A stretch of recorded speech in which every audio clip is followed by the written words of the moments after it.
जी के साली हो। दिलवा तोड़ के चली गईली प्रधान जी के साली हो। भइल बा मुहमा चोखा हो, मिलल बा बाबू के धोखा हो। भइल बा मुहमा चोखा हो, मिलल बा बाबू के धोखा हो। प्रधान जी के साली दगा दे गइल, प्रधान जी के साली दगा दे गइल।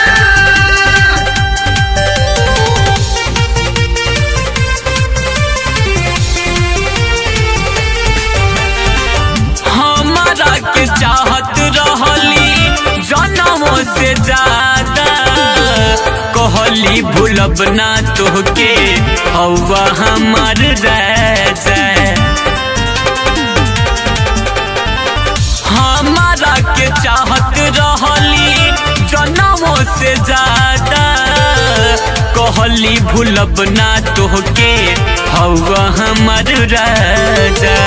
चूड़ी दिहनी पायल दिहनी, चूड़ी दिहनी पायल दिहनी, दिहनी ओठ लाली हो। दिलवा तोड़ के चली गईली प्रधान जी के साली हो। दिलवा तोड़ के चली गईली प्रधान जी के साली हो। याद अपना दिलवा से हटा ले रे, कियो कर याद अपना दिलवा से हटा ले रे। दोसर बार पटा ले रे, कियो कर याद अपना दिलवा से हटा ले रे। दोसर बार पटा ले रे यारवा।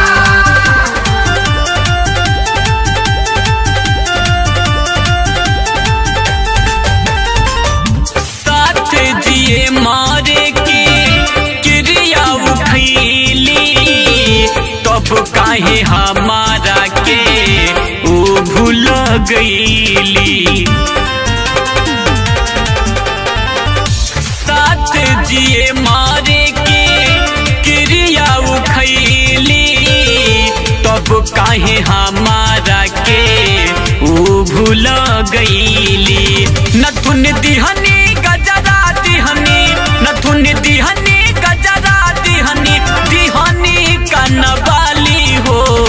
दिलवा तोड़ के चली गईली प्रधान जी के साली हो।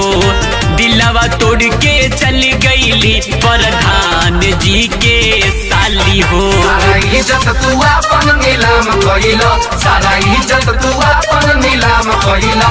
ओकरा चलते बाबू बदनाम भइलो, ओकरा चलते बाबू बदनाम भइलो।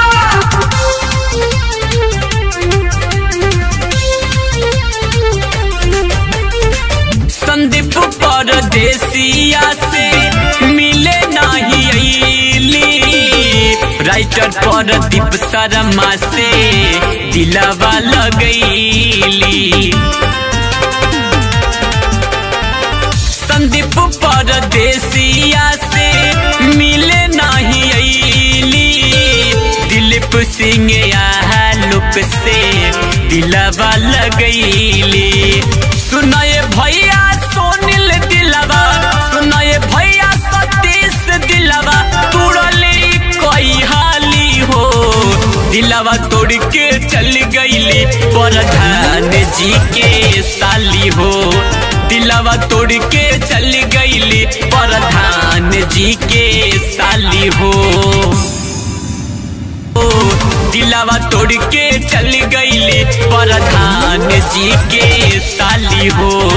दिलवा तोड़ के चली गईली प्रधान जी के